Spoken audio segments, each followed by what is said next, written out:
Hi, welcome to our channel where we share the most intriguing stories. They thought the mountain was abandoned, a quiet ridge forgotten by its owner, ripe for the taking. But when a ruthless HOA tried to steal one man's wilderness sanctuary, they sparked a war they never saw coming. This isn't just a land dispute, it's a siege. And the mountain fights back.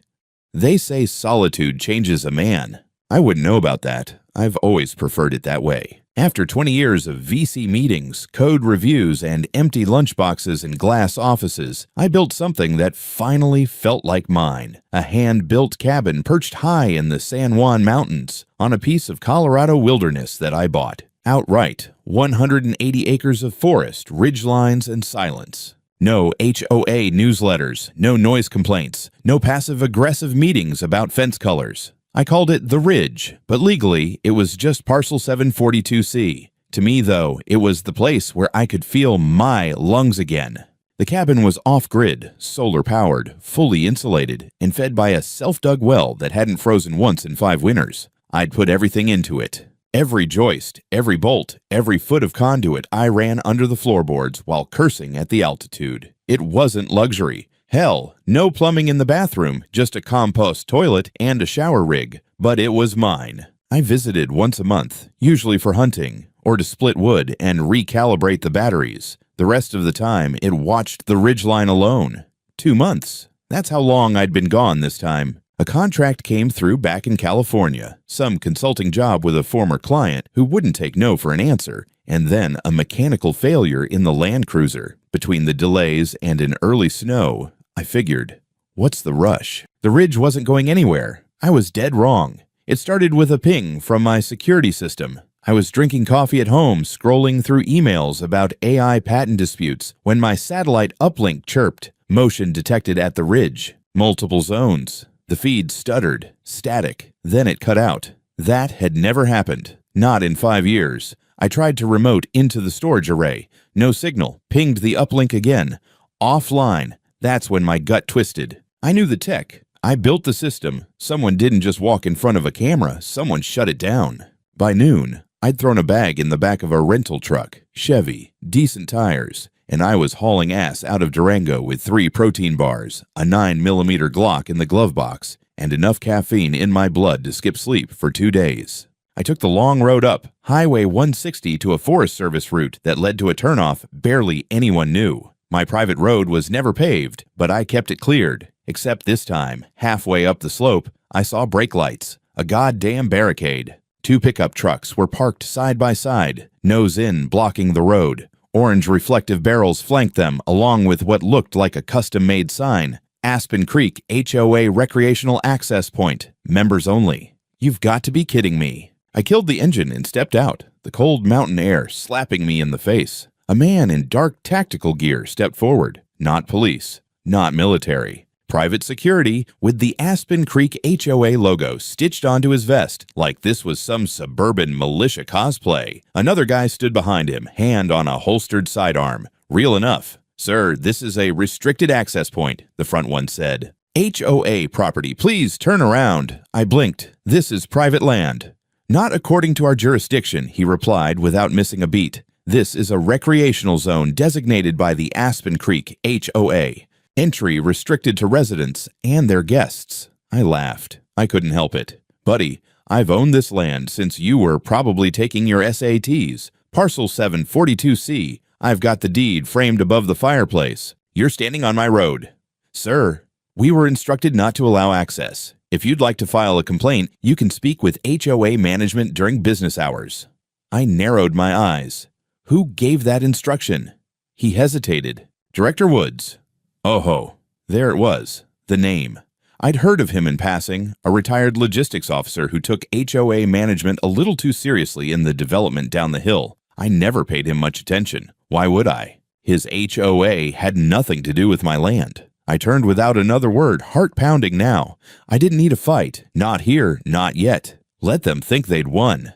Back in the truck, I pulled a U-turn and headed downhill. I was too rattled to think straight, but I knew one thing. I wasn't getting back to the ridge through the front gate, so I called in a favor. In Monroe Springs, I hit up an old outfitter buddy and rented a beat-up Jeep Wrangler with a winch and aggressive tires. Then I waited. 1 a.m., I left the motel and took the fire access road, an old logging trail that looped wide through national forest before cutting back along the ridgeline. No cameras, no signs, no patrol. It took 2 hours and one near rollover, but I made it. When I crested the final ridge and saw the cabin, my stomach sank. Floodlights were strung up on my porch. A campfire burned out front. There were at least a dozen tents scattered across my clearing. Families, couples, some guy cooking chili over my split firewood. My front door was open. Music played from a Bluetooth speaker propped in my windowsill. They were treating my sanctuary like a goddamn summer camp.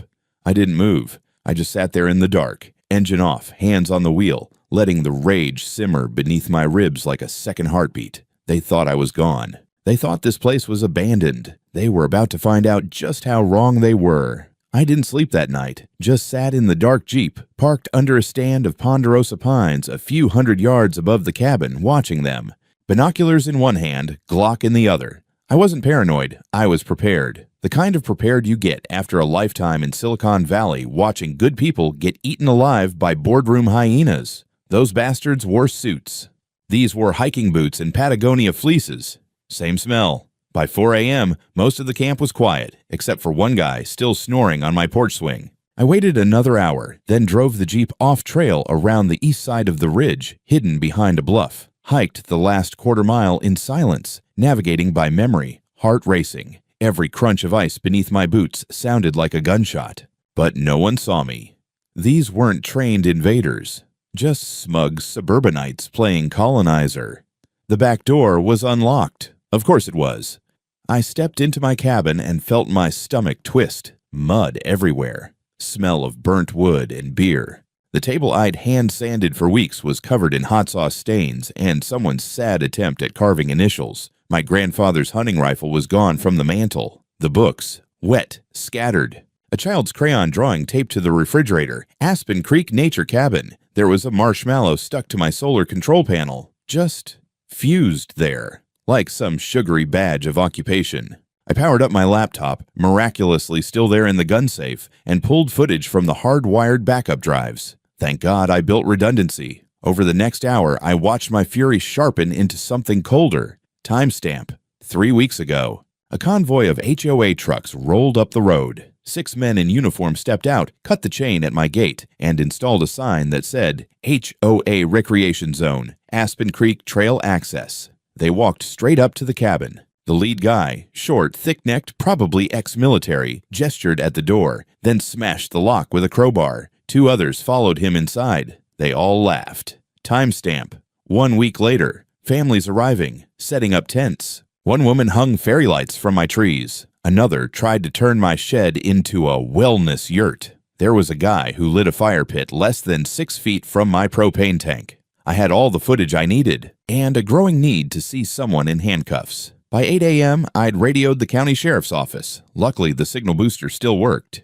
Told dispatch there was an ongoing illegal occupation of private property, that I had surveillance evidence, and that I was requesting immediate intervention. They promised to send a deputy and, upon hearing the words forcible entry and unauthorized structure use, put me through to a U.S. Marshal out of Silverton. I spent the next hour compiling everything: surveillance stills, GPS coordinates, land surveys, and a high-resolution scan of my deed. I emailed it all to my attorney back in California, CC'd a local firm I found online with property rights litigation in bold on their homepage. At 10:45, I saw the dust trail winding up the road. 2 county vehicles, 1 marked, 1 not. Out stepped a deputy in a brown jacket, and next to him a broad-shouldered man with mirrored sunglasses and a U.S. Marshal Service badge that gleamed like Judgment Day. "Mr. Miller," the marshal said as I approached, "I believe we've got some people who need to be educated." We walked through the meadow together, the deputy recording everything on his body cam.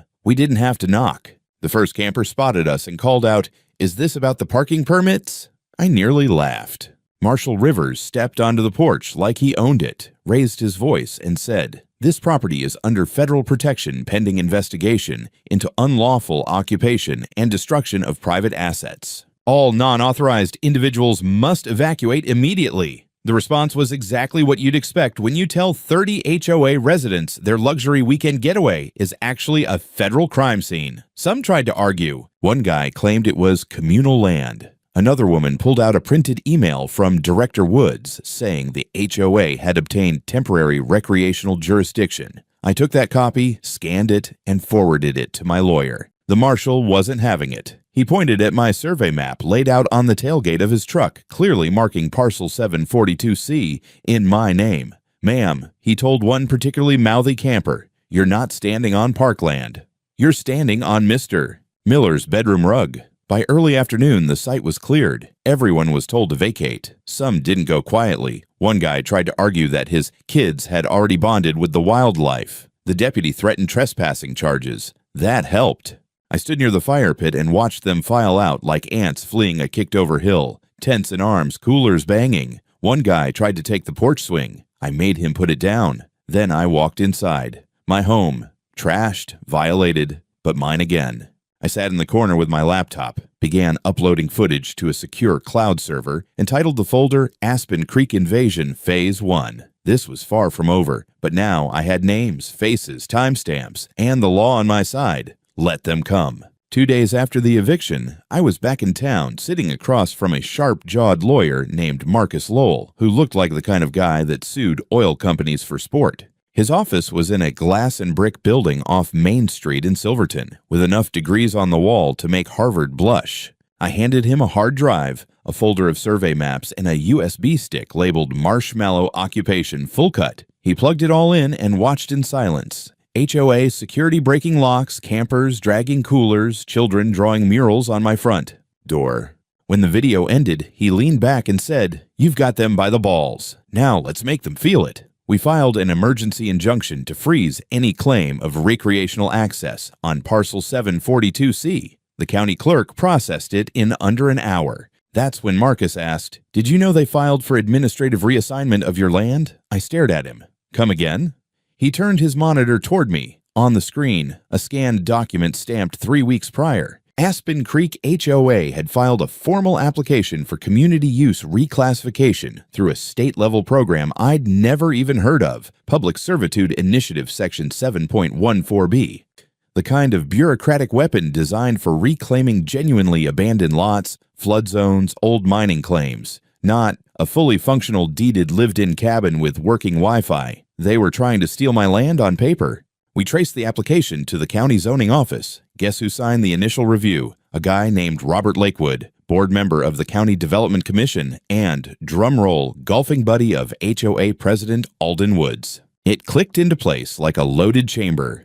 This wasn't a misunderstanding. It was a slow-moving heist. Alden Woods.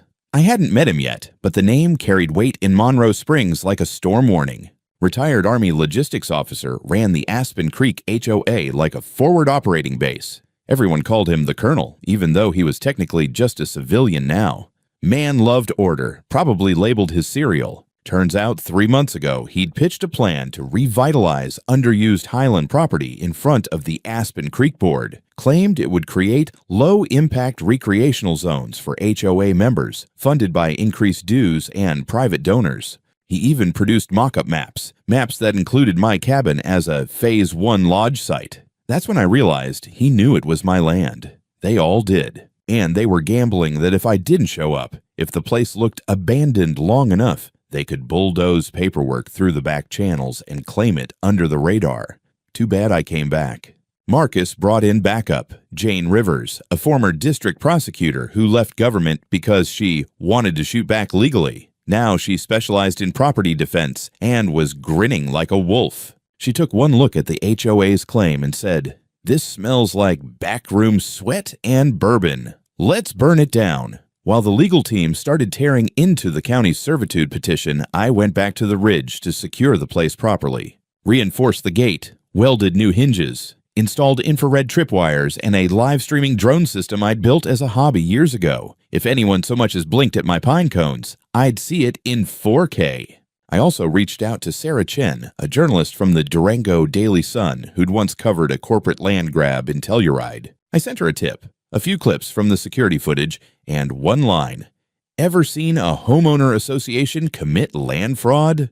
She called me the same night. Next morning, she showed up at the Ridge with a thermal coat, camera, and enough curiosity to fuel a congressional hearing. We sat by the fire pit, drinking canned coffee while I told her everything, start to finish. She took notes. Then asked if I had any documentation. I gave her all of it. Maps, deeds, footage, the HOA filing, photos of my cabin trashed, the crayon sign on the fridge, the video where one HOA member actually pisses into my woodpile. She didn't flinch. "We're going to make them famous," she said. By the end of the week, her expose went live under the headline, "The HOA That Tried to Steal a Mountain." It spread fast. Reddit, Twitter, YouTube. Even a link on Nextdoor titled, "This is Why We Hate HOAs." 600,000 views in 48 hours. Aspen Creek tried to release a statement calling the situation a misunderstanding involving communal intent, but nobody was buying it. People weren't dumb. They saw a bunch of HOA suits trying to turn private wilderness into their personal playground and getting caught red-handed. That's when the threat started. Someone posted my home address in California online. I got 3 anonymous emails telling me to back off and accept a settlement. One of them attached a blurry night shot of my cabin with a red circle drawn over the window. I forwarded all of it to Marcus, then went back to the Ridge with a loaded shotgun and 3 GoPros strapped to trees. They thought I'd give up now. The county building looked like any other small-town civic center. Flag out front, cracked concrete steps, doors that didn't quite close flush. But inside, it reeked of the kind of quiet power that crushes people in triplicate forms and unanswered.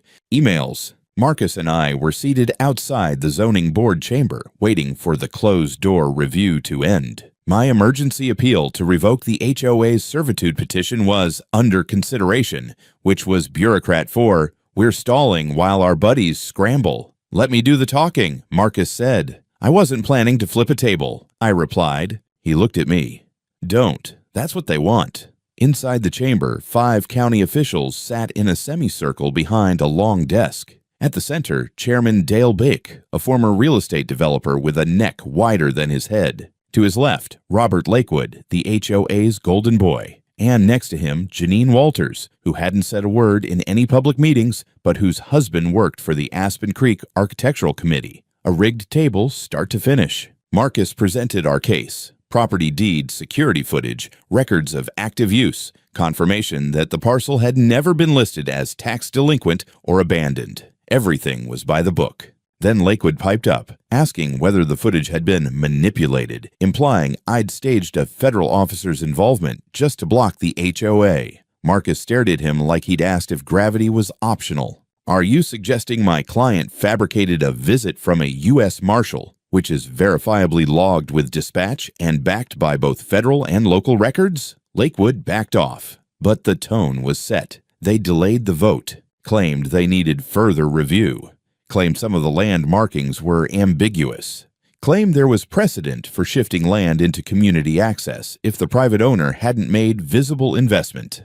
Marcus was furious. So was I. This wasn't ignorance. It was a stall tactic, meant to give Aspen Creek time to cover their tracks or grease more palms. The moment we left the meeting, he was already drafting an injunction against the county for administrative abuse. Meanwhile, Jane Rivers sent an official ethics complaint to the state's Department of Internal Oversight, naming Lakewood and Walters for conflict of interest and abuse of process. But I wasn't done yet. That night, I called Sarah Chen and gave her the green light for part 2 of the expose. This time, we named names. The Men Behind the Mountain, how Aspen Creek's HOA used political ties to seize private land, went live the next day. We included public records, voting logs, board meeting footage, LinkedIn screenshots, even HOA minutes that casually referred to my cabin as a future public resource. The internet did what the internet does. It torched them.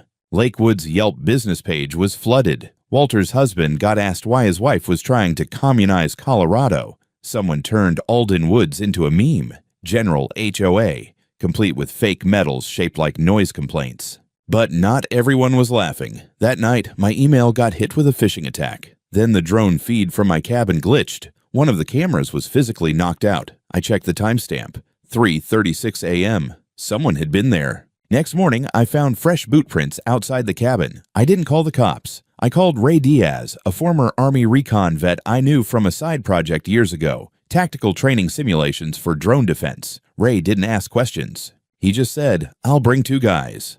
We'll rotate shifts. Just feed us and don't shoot us by mistake." That afternoon, he showed up with Leo and Deeks, both ex-Special Forces. Both looked like they could bench press my Jeep. They set up trail cams, pressure sensors, and infrared tripwires with alarming speed. They even installed low-light sonic alarms. Barely audible, but enough to wake me if anyone came within 50 yards of the ridge. That night, I slept for the first time in 4 days. But while I locked down the ridge, HOA doubled down on the media spin. They rolled out a press conference with Alden Woods front and center, stoic in a blazer, arms crossed like he was reviewing a troop formation. He called the situation deeply regrettable and insisted Aspen Creek had acted within its understanding of local land availability. He didn't mention the break-in, or the barricade, or the families squatting in my living room. Worse, they floated an offer. A formal letter arrived via courier, $5,000 to amicably transfer access rights to designated portions of Parcel 742C for community recreation. I stared at it for a long time, then laughed until my ribs hurt. $5,000. That was what they thought my land was worth. I called their lawyer directly. "This is Grant Miller," I said. "Tell Alden Woods to shove his $5,000 up, whichever HOA bylaw gives him the right." Then I hung up. The next morning, I found a yellow sticky note on my truck windshield. "You should have taken the deal." Ray found a tire slash on the Wrangler. Leo spotted a shadow in the woods that didn't match any heat signature they knew. Things were shifting. This wasn't just legal now. This was personal, and I had no plans to flinch. By now, I kept a shotgun leaned against the wall next to the coffee pot. Not because I was scared. I was done being scared. I just liked seeing it there. A reminder, this wasn't a negotiation anymore. This was siege warfare with spreadsheets. Ray and the guys turned the ridge into a fortress over the next 3 days. We added 2 more cameras, motion-triggered floodlights, and a full perimeter of tripwire alarms that made the forest look like a sci-fi set. I wasn't just defending property, I was defending precedent. If these people got away with this, what stopped them from claiming the next cabin, the next lot, the next 1,000 acres? Alden Woods didn't come in person. Of course not. Cowards with power never do. But his HOA kept circling, figuratively and literally. We spotted a drone hovering over the tree line. Ray jammed its signal. 2 SUV loads of hikers parked just outside the marked private road and started taking pictures of the gate. Leo walked out with a scoped rifle over his shoulder. They left quickly. Then came the offer number 2, this time by certified mail. $15,000 and a waiver of any civil claim in exchange for shared recreational rights. Shared. As if I'd build a picnic area for the same people who tore down my locks and let their kids carve stick figures into my walls. I called Marcus. Should I wipe with it or frame it? He said, "Frame it. Judges love exhibits." Then came the breach. It happened at 2:38 in the morning. We caught them on thermal first. 10 figures, hooded, flashlights taped with red cellophane like they were in some kind of budget black ops movie. They cut through the southern fence line, the only stretch we hadn't fully reinforced. They were clumsy, tripped one of the ground sensors. Ray hit the alarm manually, flooding the tree line with strobe lights and a screech that would make a raccoon go sterile. I was out the door in 5 seconds, boots half-laced, shotgun in hand. The invaders scattered. One fell face first into a snowbank and started crying. Another tried to vault the fence and got his jacket caught. Ray tackled one. Leo and Deeks didn't even have to draw weapons. The sound alone was enough. By the time the police arrived, 6 of them were still on the property. 3 were teens, 2 were mid-30s, and 1 was a gray-haired woman in yoga pants who kept shouting that nature belongs to everyone. The deputies cuffed them all. One of the kids was carrying a printed HOA newsletter with Community Expedition Ridge Trail Access scribbled on top in pen. It wasn't even subtle. Alden's fingerprints weren't on it, but his style was. The next morning, the story broke wide. Sarah Chen ran the headline, "Aspen Creek HOA linked to armed trespass incident. Vigilante enforcement backfires." Every outlet from Denver to Seattle picked it up. Twitter went nuclear. Reddit flamed with rage. HOA hell trended for 48 hours. Meanwhile, I filed a formal police report against Alden Woods and the HOA board for conspiracy to commit unlawful entry and incitement of trespassing. Marcus added a civil suit, unauthorized use of private land, material damages, and emotional distress. Then I pulled the big lever. I emailed the full video package, every night cam clip, every frame of the break-in, every shot of Ray and his guys acting with restraint, to a legal channel on YouTube called Land Law Uncensored. Their channel was full of deep dives into property disputes and corrupt zoning boards. The host, a former federal judge turned creator, called me within a day. "This is insane," he said. "We'll feature it." 70-minute special. I said, "Make it count." And they did. The video went viral. It wasn't just HOA critics now. It was survivalists, property rights activists, libertarians, even mainstream legal circles. Suddenly, Parcel 742C became a symbol, not just a place. But Aspen Creek still wasn't backing off. Instead, they sent a new legal rep, smoother, quieter, wearing a $2,000 suit and a smile that said, "Settlement." He showed up at Marcus's office with a revised proposal and an apology for the uncoordinated actions of individual residents. They offered me $25,000 plus full liability coverage for any structural discrepancies their people might have caused. I told Marcus to tell him to shove his structural discrepancies into his escrow account. That night, we installed a final sign at the ridge gate, polished steel, motion lit, private property. Trespassers will be prosecuted. Smile for the camera. Let them read it in the dark. Some battles you win with bullets, others you win with paperwork. This was both. The lawsuit was officially filed in the San Miguel County Court 2 weeks after the break-in. Marcus made sure it hit hard. 3 counts: criminal trespass, property destruction, and unlawful occupation with intent to exploit private land for financial gain. Jane added a request for preliminary injunction to freeze all Aspen Creek HOA activities related to Parcel 742-C. The document read like a war crime indictment with footnotes. Alden Woods finally showed his face. We saw him across the courtroom during the preliminary hearing. Buzz cut, broad shoulders, pressed gray suit that screamed, "Retired Colonel turned bureaucratic tyrant." He didn't acknowledge me, didn't flinch when Marcus submitted the drone footage, didn't blink when the judge reviewed photos of my wrecked cabin and the Aspen Creek Nature Retreat signs his board posted at the trailhead. But then the judge leaned forward, adjusting her glasses. "I see no ambiguity here. The defendant had no legal right to occupy or authorize use of Parcel 742C. Pending further litigation, Aspen Creek HOA is ordered to immediately cease all references to this land in any communications, maps, or developments." It wasn't a final ruling, but it was a shot across the bow. That same evening, while I was back at the ridge resecuring one of the back cameras, I got a text from an unknown number. "We need to talk. I'm not your enemy." Normally, I'd ignore that, but it came with an attachment, an internal HOA memo timestamped 3 months prior, with a header that made my blood chill. Aspen Creek Phase Expansion, Low Occupancy Adjacent Zones Strategy. My cabin was listed under Test Case A. Suggested acquisition method, paper trail ambiguity, followed by recreational integration and eventual zoning transition. They'd planned it, word for word. This wasn't a rogue operation, it was HOA doctrine. The sender's name was Derek Sloan, a junior board member I vaguely recalled from HOA meeting screenshots. In all the videos, he never spoke, just watched. 20-something, uncomfortable in khakis, clearly out of his depth among retirees with power complexes. We met at a diner off Highway 550 in a back booth. Derek looked like he hadn't slept in a week. "I voted against all of it," he said immediately. "They froze me out after the first month." Alden said it was executive-level business, but I started seeing things, emails, plans, the recreational maps, and then the budget notes, money set aside for land transition facilitation. That's what did it for me. He slid a thumb drive across the table. It's all in there, meeting recordings, internal chat logs, even a Slack message where Lakewood literally says, "If Miller's still MIA in 90 days, we can file for dormancy."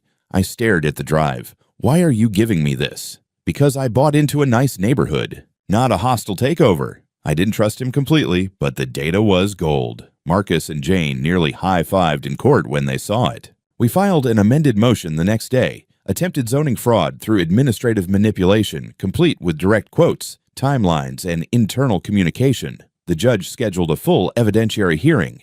The HOA scrambled. They held an emergency meeting that Sunday. Sarah Chen snuck in a mic. The board was fractured. 3 members wanted to settle immediately. One suggested publicly blaming Alden. Someone actually asked, "Can we pretend the hikers acted independently?" It was too late. The damage was public. Then, the county hit back. Based on Jane's ethics complaints and the new internal leaks, the Colorado Department of Internal Oversight opened an investigation into Chairman Beck, Lakewood, and Walters for abuse of administrative procedure and undeclared conflicts of interest. Lakewood resigned the next morning. Walters followed 2 days later. Sarah published a piece titled HOA Power Games Expose County Corruption in Land Grab Scandal. People didn't just care now. They were furious. National media picked it up. A congressman quoted the story on Twitter. HOA reformers started calling me a poster child. I wasn't sure how I felt about that, but I knew one thing. Alden was cornered, but a cornered man is still dangerous. At the next hearing, Alden didn't blink. He brought in a new legal team, top-tier civil litigators from Denver. Their strategy was clear: drown us in paperwork, delay every motion, bleed us with continuances and appeals. They claimed I had abandoned the property by inconsistent visitation, failed to maintain appropriate signage, and, my personal favorite, knowingly allowed the cabin to present as an open community feature. Marcus rolled his eyes. They're building fog, but fog only delays fire. We pushed forward. Discovery began. Depositions were scheduled. We were building momentum, but the terrain was shifting. Alden wasn't giving up, and I knew the storm hadn't peaked yet.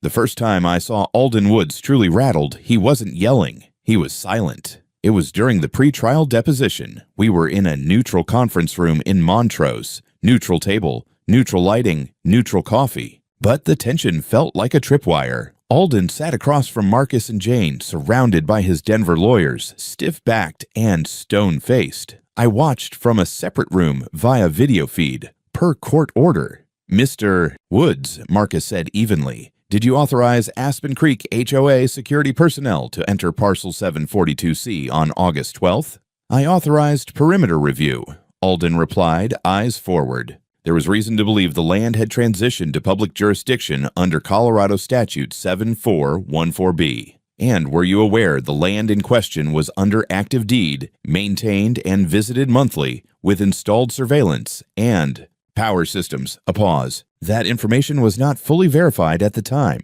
Marcus nodded slowly, then slid a document across the table. "This is an HOA memo dated July 22nd, referring to Parcel 742C as a primary candidate for low-risk expansion due to lack of recent owner presence.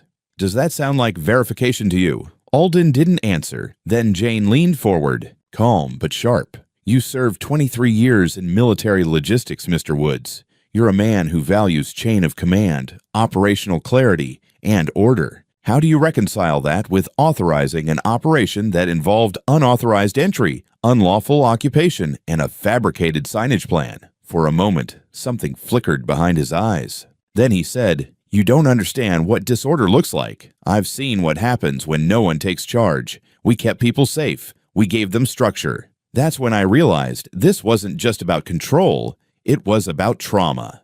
This man didn't just run an HOA. He was recreating a command post, his own little FOB in the mountains. And I'd just burned down his fantasy. Back at the ridge, the cleanup had become ritual. I'd replaced broken floorboards, rehung my rifles, repainted the walls, and even restored the solar panel rack they'd used as a goddamn towel hanger. Ray's team stuck around, now rotating every 72 hours. A few local veterans joined the effort. We weren't a militia. We were a firewall. And we were getting attention. One morning, a black SUV rolled up the access road, unmarked but clean, with tinted windows and federal plates. I stepped out with my hand resting on the shotgun. The driver got out, held up ID. U.S. Department of the Interior. "We're here to assess active misuse of federal legal instruments under Section 9C. Apparently, Sarah's articles and our court filings had triggered an audit of the Public Servitude Initiative, the very program Alden tried to hijack. Turns out, several other HOAs had attempted similar land reclassifications, citing abandonment, vague mapping, or ambiguous signage, just like mine. My case had become precedent. A week later, the audit was made public. 2 state officials were suspended. A temporary moratorium was placed on all pending community land use claims statewide. I opened a bottle of whiskey I'd been saving for years. That same night, Ray intercepted chatter on a local forum, a private Aspen Creek message board. Someone had leaked part of the internal investigation. The HOA was imploding. 2 board members resigned in protest. One submitted an affidavit to the court admitting they were pressured into silence about the illegal occupation. Derek reached out again. He looked calmer this time, sharper. "They're eating each other alive," he said. "There's talk of removing Alden completely."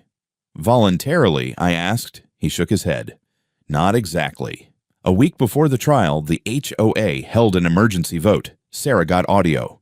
"Chairman, we cannot proceed with Woods as director. His actions have compromised the reputation and legality of this organization." Alden refused to step down, said it was a matter of principle. That was his mistake. The board expelled him by majority vote, effective immediately. The next day, Alden showed up on my property. No security, no press, just him. On foot, walking up the ridge trail like some post-apocalyptic priest. I met him halfway. He didn't speak at first, just stared at the cabin. The fire pit, the repaired solar rack, the cameras. "This place was empty," he said finally, "for months. No one watched it. No one cared. I didn't blink. I cared." He nodded. "Well, it's yours again." "Congratulations, I waited. Nothing more." He turned, walked back into the trees, and disappeared. I stood there a while listening to the wind. He didn't apologize, he didn't grovel, but he left. And I knew something had just ended. The courtroom was packed. Locals, journalists, 2 HOA members who testified against Alden, a YouTuber in a hoodie whispering into a mic. Even Derek was there, sitting in the back row, hands clasped like he was watching a funeral. Judge Howard leaned forward on the bench, her expression the same neutral wall she'd maintained for 3 weeks. But her words weren't neutral. "Based on the overwhelming evidence presented," she said, "including but not limited to verified video surveillance, digital correspondence between HOA board members, the testimony of multiple residents, and the physical damage documented by law, enforcement, and private contractors, this court finds the Aspen Creek Homeowners Association liable for unlawful occupation, destruction of property, and attempted coercion of legal ownership through administrative manipulation." She paused. Silence. No one dared breathe. "In accordance with state and federal law, the HOA is ordered to pay restitution in the amount of $1,500,000 to Mr. Grant Miller and to issue a formal written and public apology acknowledging their unlawful actions. Furthermore, all applications submitted by the HOA regarding Parcel 742-C are nullified and permanently barred from resubmission under any pretext. This includes any future development attempts under renamed entities or merged associations." I didn't smile. I didn't even move. Just sat there, letting it soak in like sun on bare skin after a long winter. Alden wasn't present. His lawyers were. They didn't say a word. After the ruling, I walked out without speaking to anyone down the courthouse steps past the waiting cameras. I didn't stop until I reached my truck. I opened the door, paused, and looked up at the mountains. The ridge had waited. Now it was mine again, fully, legally, irrevocably. 2 weeks later, we installed a new gate, steel reinforced, biometrics, the kind you'd use at a military compound. Ray and Leo helped weld it. I paid them double, not because they asked, just because it felt right. At the center of the gate, bolted into a block of Colorado granite, was a custom bronze plaque. Private property. Approach. Hawks. Prosecution established 2017. Still standing trespassers make great content. Tourists laughed when they saw it. Locals took selfies. I didn't care. It wasn't for them.